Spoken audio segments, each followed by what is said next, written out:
મિત્રો, લગભગ આજકાલ દરેક વ્યક્તિ રોબોટિક સર્જરી વિશે કંઈ ને કંઈ સાંભળતા હોઈએ છીએ. તો રોબોટિક સર્જરી એ શું, અને આજે થોડું આપણે એનો પાર્ટ જોઈએ. આ નોર્મલ દૂરબીનથી સર્જરી, જે સાદી રોબોટ વગરની સર્જરી છે, એનો ઇન્સ્ટ્રુમેન્ટ છે. પેટની દિવાલમાં નાનું કાણું પાડી અંદરથી સાધન આપણે નાખીએ અને પછી આ ઇન્સ્ટ્રુમેન્ટ વડે અલગ અલગ કામ આપણે કરતા હોઈએ, સર્જરીના સ્ટેપ્સ. એને આપણે લેપ્રોસ્કોપિક સર્જરી કરીએ. આની મર્યાદા શું છે? તો આ જે એનો જે આર્મ છે, જે એનું સાધન છે, એ કોઈ દિશામાં વળી ન શકે. ધારો કે મારે સાઈડમાં એંગલથી કામ કરવું હોય તો ન થઈ શકે.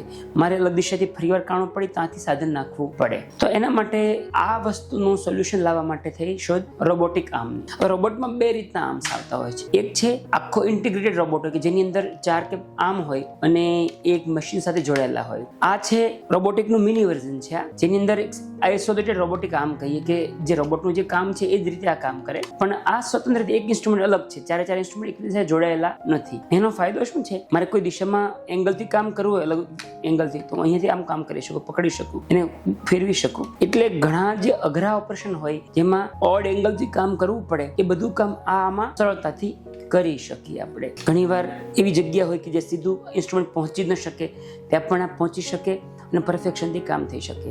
તો આ છે રોબોટિક આર્મ, એટલે મિની રોબોટ જેવું આ સાધન છે. આના દ્વારા અમે સર્જરી કરતા હોઈએ.